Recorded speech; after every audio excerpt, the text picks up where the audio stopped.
大家好，歡迎返嚟千行靈語。近年越嚟越多人自立門戶，自己拍片做自媒體，但係好多時佢哋都唔會好似以前啲傳統電影公司或者電視台咁，拍攝之前插香拜神。相反，佢哋所有嘢一齊從簡，甚至可能完全唔知道要做。可能因為咁，唔小心踩中咗某啲禁忌，自己都唔知。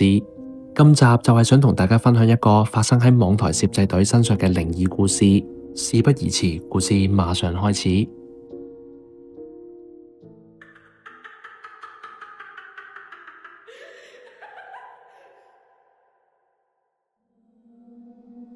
有一隊小型嘅網台攝製隊喺某個大型屋邨樓下嘅公園進行拍攝。呢個公園平時係有好多老人家同埋小朋友，為咗避開呢啲人流，攝製隊揀咗凌晨12點先開拍。導演、camman、燈光、收音，連埋演員，成隊有7個人，一架7人車啱啱好裝得晒。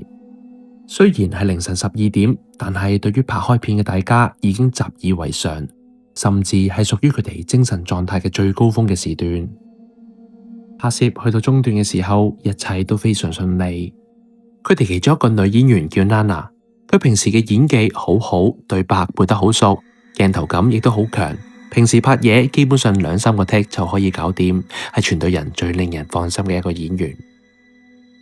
但係就係拍到接近尾聲，大約剩翻最後1-2場戲嘅時候，現場嘅氣氛突然之間產生咗一種好微妙、好難形容嘅唔尋常。隨住導演嗌咗聲 Action 開始，燈光打喺 Nana 嘅身上面， Nana 深呼吸咗一口氣，開始讀佢嘅對白。不過就講咗2-3句， Nana 嘅語氣突然之間變得好生硬，佢嘅眼神完全冇望住對戲嘅演員，亦都唔記得咗面向鏡頭，神情僵硬，失魂落魄，唔知做乜咁。導演就嗌 cut， Nana 就好似突然之間被嚇醒咗咁，成個人輕輕震咗一下，佢連忙低頭道歉，話自己頭先分咗心。導演以為佢只係太攰，冇多諗，就叫大家重新嚟過。點知第2次、第3次、第4次，喺接落嚟嗰10幾分鐘入邊，平時最少 NG 嘅 Nana 竟然而家連續 NG 咗7至8次。佢嘅表現越嚟越神不守舍，講對白嘅時候完全冇咗平時嘅靈氣，語速越嚟越快，好似趕住收工咁。而佢嘅面色越嚟越白，額頭甚至飆出冷汗。睇返 replay， 清楚見到 Nana 嘅眼神一次又一次咁，唔知望咗去邊度。導演終於覺得唔對路，上前問 Nana 係咪身體唔舒服或者太攰。如果真係唔得，今晚可以先收隊，搵日再補拍。但係 Nana 一聽到要補拍，反而變得更加不安。佢夾硬喺面上面擠咗一個好難睇嘅微笑，搖咗搖頭，話自己完全冇事，只係有少少攰。佢叫大家再嚟多剔，笑一笑，話自己今次一定可以搞掂。大家見佢咁堅持，唯有繼續拍落去。但係就喺 Nana 狀態失常嘅同時，現場嘅器材亦都開始陸陸續續出現問題。首先係現場嗰幾盞 LED 燈，呢幾盞燈平時用都好穩定，但係呢個時候竟然無端端開始閃閃下。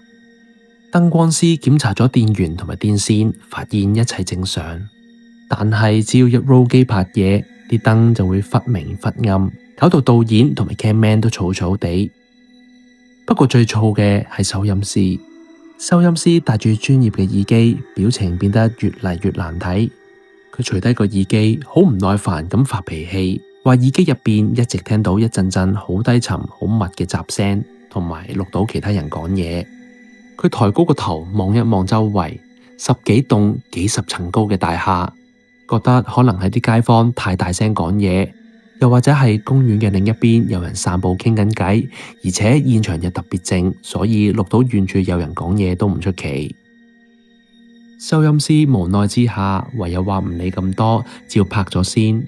佢諗住睇下後製嘅時候執唔執到，如果真係執唔到，大不了過2日叫 Nana 返公司補返配音。就喺呢種充滿怪異又緊張嘅氣氛之下， Nana 總算夾硬拍埋最後一段戲。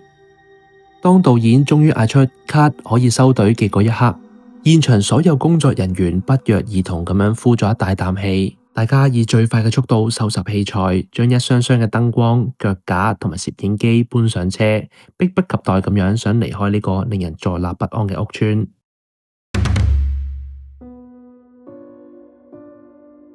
大家收拾好嘢上車，將啲器材拎返公司，順便車埋啲演員返屋企。平時拍完嘢收工，大家應該都會輕鬆傾下偈，但係嗰晚冇人講嘢。車廂入邊嘅氣氛好沉重，感覺仲有啲尷尬。Nana 全程車一直耷低個頭，佢雙手緊緊握住自己個手袋，成個人喺度輕輕咁震。坐佢隔籬嘅導演見到 Nana 塊面白到好似紙一樣，導演終於忍唔住望住 Nana 問佢發生咩事，係咪真係病咗？頭先過嚟嘅時候仲好地地。Nana 就咁坐咗喺度，沉默咗好耐好耐。而架車已經揸到上高速，成架車得返引擎聲。過咗好一陣子，Nana 先慢慢抬起個頭，眼神裏邊充滿咗一種仲未散去嘅極度恐懼。佢細細聲講，就話頭先喺現場，佢其實完全唔係因為攰，亦都唔係病咗。佢話拍到最後嗰幾場戲嘅時候，佢之所以一直 NG， 一直失神，係因為佢一直見到攝影機同埋導演後面企咗一個人。車上嘅收音師聽到，隨口噏咗句，話可能只係啲街坊深夜落嚟散步，見到有人拍嘢就停落嚟八卦睇下，好正常啫。Nana 就搖晒頭，佢話起初佢自己都係咁諗，佢以為只係附近路過嘅街坊好奇睇下。所以佢一直克制住自己，想專心演好段戲。Nana 就話嗰個係一個女人，佢着住一條鮮紅色幾華麗嘅連身裙。嗰個女人五官端正，甚至算得上係幾靚女，面上面亦都完全冇任何可怕、血腥或者猙獰嘅面孔。但係佢一直保持住一個好僵硬、好唔自然嘅笑容，一直咁望住自己。最令佢覺得毛骨悚然嘅係，喺接近20分鐘成個拍攝過程入邊，嗰個女人由頭到尾都係企喺同一個位置、同一個姿勢，1cm 都冇喐過。Nana 就話正常人企喺度20分鐘，點都會轉下重心、喐下手腳或者轉下表情，但係嗰個女人完全冇，就好似一個人形塑膠 model 咁，只係得一個僵硬嘅笑容喺鏡頭後面望住 Nana。更可怕嘅係，攝製隊咁多工作人員喺拍攝期間搬器材、調校燈光，好幾次直接喺嗰個女人身邊走嚟走去，甚至係好近好近，但係竟然冇任何一個人回頭睇過佢一眼，好似佢根本就唔存在咁。Nana 喺嗰一刻先至徹底意識到，嗰個一直喺攝影機後面一直微笑望住佢嘅女街坊根本就唔係人。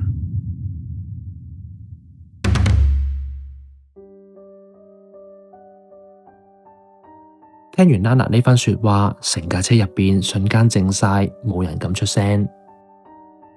幾日之後就喺公司嘅 studio， 雖然嗰晚嘅經歷喺大家心裏邊留下咗陰影，但係網台嘅節目始終都係要定期出街，就好似千行凌雨咁，所以工作依然要繼續。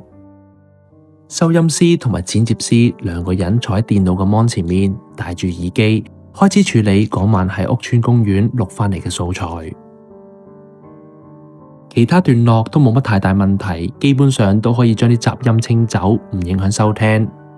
但係唯獨是 Nana NG 咗好多次嗰幾個 take， 背景嘅雜聲實在太多太明顯，完全搞唔掂。睇嚟真係要叫 Nana 返嚟公司重新配音。收音師越睇個 mon 就越覺得唔甘心，諗起嗰晚喺公園折騰咗咁耐，最後都係仲要返嚟 OT 補做錄音，佢心裏邊升起咗一股無名火。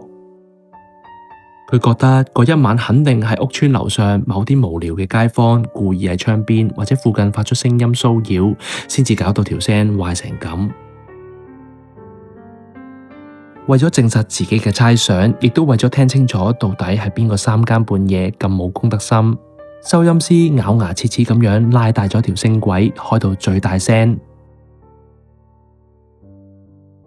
除咗 Nana 嘅對白之外，同時聽到背後一直有個人喺度講嘢，疑似係一班女聲。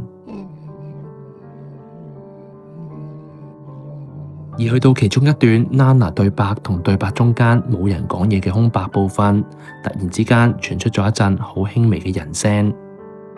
佢哋將呢一段放到最大聲，嗰一刻收音師同埋剪接師聽完之後完全驚呆，雞皮起到好似全身觸電咁樣。因為喇叭傳出嚟嘅根本就唔係一班街坊喺遠處討論嘅雜聲，反而係一把女人聲極度貼近個咪，對住個咪細細聲講嘢咁。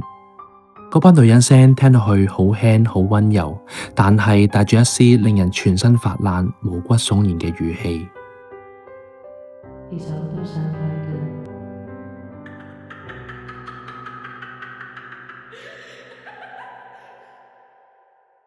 嘅。呢度係千行靈語，我哋下集再見啦！如果鍾意我哋嘅故事，記得 like 同 subscribe 支持我哋，等我哋分享更多嘅靈異故事。撳埋個鐘仔，我哋定期出片就會通知大家啦。